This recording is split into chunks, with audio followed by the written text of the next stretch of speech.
One only has to look in our coffee pots to see that magic really does exist.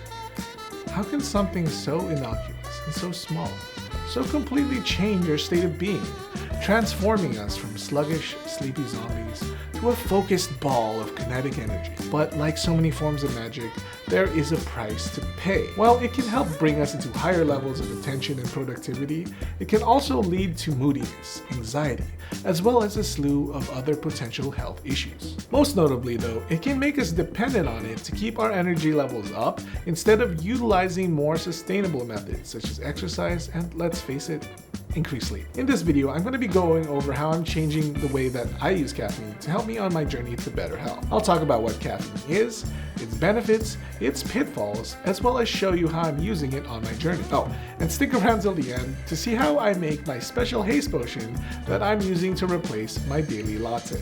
Ready to get started? Let's get fortified.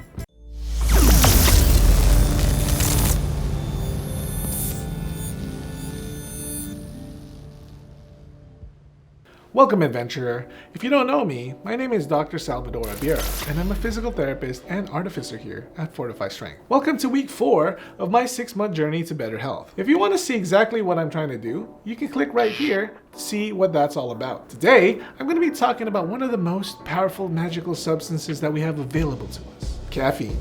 As I like to do, I will start with the origin stories of this potent elixir. The use of caffeine is ancient. A Chinese legend tells the story of an emperor who noticed something interesting when the winds blew leaves onto his boiling water. He noticed they had a distinct, fresh aroma and decided in true D&D fashions to drink it. Because why not? I know when debris gets blown onto my food or drinks, the first thing I do is eat it or drink it. Its invigorating effects were quite noticeable, and the rest is history. The way most of us know caffeine though is through coffee, which was discovered much later. The story goes that a goat farmer noticed that his goats had more energy when they ate a certain plant. Once again, in true D&D fashion, what did the farmer do? He made a drink out of it and drank it himself. I don't know what's up with people seriously just eating things to see what they do, but I guess that's just how things used to be. Anyway, that small fruit was the coffee cherry, the fruit of the coffee plant. Once again, the rest is history. Cut to 2021, and caffeine has become one of the most prolific substances used worldwide. An estimated 80% of the world's population consumes a caffeine product every single day. That is insane. With 8 out of 10 people using it, caffeine can almost be said to be part of the human experience. But what exactly is caffeine, and how does it affect our bodies? Caffeine, or 1,3-7-trimethylxanthine, as it's known in the alchemical world, is a stimulant of the nervous system. It blocks the receptors that are activated by adenosine, which is a molecule that signals our body to feel drowsier when we're low on energy. Remember this for later because it has a lot to do with some of the negative effects of overuse of caffeine. Now, blocking adenosine receptors affects pathways down the chain, increasing levels of dopamine in the blood. Now, I know you've heard of dopamine. It's a divine molecule gifted to us by the gods that can improve our mood, increase our attention span, and motivate us to heroic acts. Caffeine is found naturally in several plant species. Of course, in the coffee plant, but also in cacao, various tea leaves, yerba mate, guayusa, and guarana. All of these are found in quite temperate climates, so make sure you bring your machete if you're trying to go find some.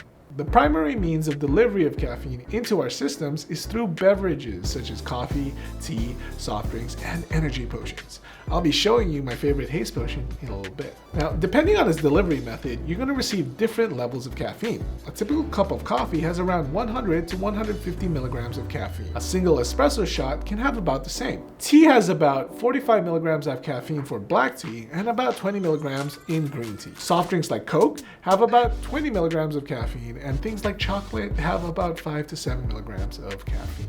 The special Haste Potion I'm making later has 150 milligrams of caffeine per serving. Here are some of the primary benefits of caffeine as it pertains to adventuring. Through its chemical effects, caffeine can lead us to a heightened state of arousal, alertness, and focus. For example, one study found that participants of the study who ingested 37 to 450 milligrams of caffeine reported improved alertness, short-term recall, and reaction time. Very important if you're dodging a war axe or, firefighting. Another study found that caffeine consumers had a 13% lower risk of depression, and it's even been linked to 45% lower risk of suicide. A few studies have also found a link to lower rates of Alzheimer's and Parkinson's disease in people who consume tea or coffee regularly. However, these studies are still experimental and more research needs to be done in order to call them conclusive. It has been shown to potentially increase metabolism and fat burning by 11 and 13% respectively. However, these effects are quite small and are likely to remain small in the long term. In terms of battle and exercise, caffeine may provide some benefits such as tolerance to fatigue, improved endurance performance, and a potentially longer time to reach exhaustion. Some have even said it reduces perceived exertion by a small amount, allowing you to fight longer and to fight harder. Some other purported benefits of caffeine are lower risk of heart disease, diabetes, decreased cancer risk, liver protection, gout protection, and the list goes on. While many of these studies are not comprehensive, the idea of caffeine as a wonder drug begins to grow as you pile on all of these observed effects onto it. What is even better about this is that these effects happen pretty dang quickly. A cup of coffee can reach your bloodstream in about 20 minutes and can reach full effectiveness in about an hour. Now, while all these benefits seem extremely enticing, as with any magic spell or elixir, these benefits come with a cost. A price must be paid. Caffeine has been linked to increased anxiety, restlessness, and tremors, which makes sense when you think about how it affects the body. Caffeine has also been linked to irregular heartbeats, tachycardia, and trouble sleeping. If taken in excess, it can also cause headaches, migraines, and increased blood pressure in some individuals. Female adventurers who are pregnant can also carry some extra risk when they consume caffeine, and it's suggested that they should limit or totally remove their caffeine intake for the full term of their pregnancy. Definitely talk to your physician in order to get some more information on this. It can even have negative interactions with other alchemical formulas such as certain antidepressants. In extreme cases, very high doses of caffeine have been fatal, but this is thankfully quite rare. These typically were due to massive intake of things like multiple caffeine pills, which can have as much as 150 milligrams of caffeine each pill, which is delivered to your bloodstream much faster than when you take it in beverage form. So, are you wondering how much is too much? A good threshold is to limit your caffeine to under 400 milligrams daily, which is around 2 to 3 cups of coffee. Any higher than that, and you start to increase your risk for the negative side effects that I mentioned earlier. The most troubling effect of consistent caffeine use, though, in my opinion, is its habit-forming nature. Is caffeine addictive, though? I don't want to throw the word addiction around lightly, so I won't.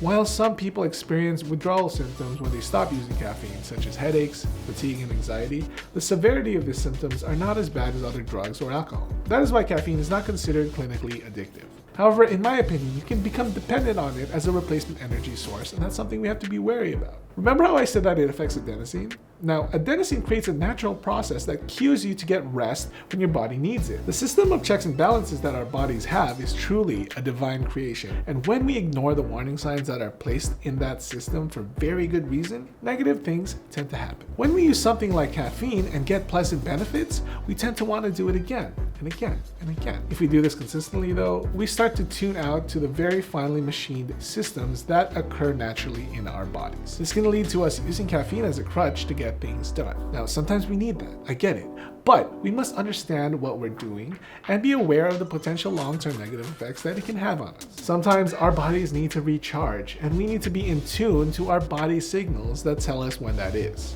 We need more sleep. We need to get out and exercise. We have to listen to our satiety signals, which tell us when to eat and how much to eat.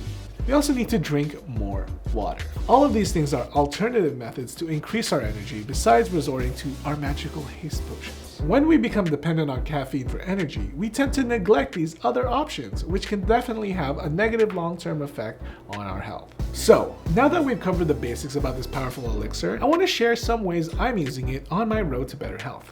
First is my method that combines a nap with caffeine, which I am calling Arcane Recovery. It's a special ritual that wizards use to regain their spell slots. Now, how do we do it? It's simple. On days when I need a big boost in the afternoon, I'll consume a caffeinated beverage right before my midday nap. It may be some tea, some black coffee, or the Haste Potion I'll be making later. Then, I'll do a quick 20-minute nap. That's right, I'll try and get some sleep. Remember, I mentioned that while fast acting, it still takes around 20 minutes for the effects of caffeine to hit the bloodstream. This is such a perfect time frame because a good nap is also about 20 minutes in duration. This is because naps longer than 20 minutes tend to be less and less effective because you start going into a deeper sleep where being awoken can actually make you feel groggier and less rested. A 20-minute nap after consuming some caffeine is the perfect combo for a supercharged, productive afternoon. Give it a try next time you need a midday boost. You'll thank me later. Now, while I know that this is an effective strategy for a boost, I also realize that this journey to better health is one of increased mindfulness. I want to improve my ability to notice the signs that my body is giving me when it comes to my energy levels. If I'm drinking caffeine every morning, it's going to hinder my ability to do that. My goal is to be able to use the other methods of energy recovery more effectively. Remember, these are sleep, hydration, and exercise. With that in mind, I am limiting my caffeine use to those days when I truly need it. I may use it when I'm coming up on a big deadline, or if I'm playing catch up, as I sometimes need to do with my busy schedule as a father. I wanted to see if I can infuse some ritual and some narrative to my caffeine use. Rather than use it as a cold, sterile injection of energy, I want to make it something special. I want it to be an experience rather than just a commodity. So with that said, I want to show you how I construct a special Haste Potion, which not only gives me a good amount of caffeine equivalent to a cup of coffee, but also contains some other less powerful but potentially beneficial alchemical reagents, all with 0 grams of added sugar and a paltry 12 calories. Let's make our Haste Potion. First, we're going to start with some coffee beans to get our caffeine. I grind those up, and we are also going to add some vitamin B, because why not? It's added to everything. Whatever. It's good for you. Next, we're going to add some taurine and tyrosine, which some scholars say can give you more energy. But the research on that is a little bit low power, so more research needs to be done. Let's add that in as well. So I took all of these ingredients, I grinded it into a nice fine powder like so. Now, I'm going to take a little bit of this powder. Next, I'm going to take some water that I boiled, and we are going to put it in with the powder, like so. As you can see, it's already starting to bubble. It's a good mix. Here, it's a good mix. Pour it into a nice glass. And there you are, my friends, my Haste Potion. Now, I know that was a lot of work, but a company has taken all of this and turned it into a product that you can purchase. The company is called Sneak, and they make some energy drinks that have very low calories, high taste, and 150 milligrams of caffeine. You can check on the links below to pick some up for yourself. If your choices for caffeine are a very sugary latte and something like this Haste Potion, well, you can cut a few calories if that is your thing. I just love the flavor of it, which is a nice green apple flavor. So that's it for this week, folks. A month in, and I'm starting to get into a really good rhythm. The hardest part so far has been getting consistent sleep, but I think any new parent will tell you that that's par for the course with a new child. Otherwise, I noticed that tracking my fullness levels is actually very effective for my mindfulness before and after meals. I feel like I'm actually stopping myself when I actually feel full, rather than trying to finish that little bit of extra food on my plate. Swing by our Twitch if you want to see me prepare some tasty meals that are both adventurous and nutritious. I usually stream cooking on Sundays. If you like this video and want to continue to follow me on the 6-month journey to better health, you know what to do. Subscribe. Or join our Discord, where we talk about health, fitness, food, and most importantly, we play D&D. See you next week, folks. And until then, always remember the fortified strength.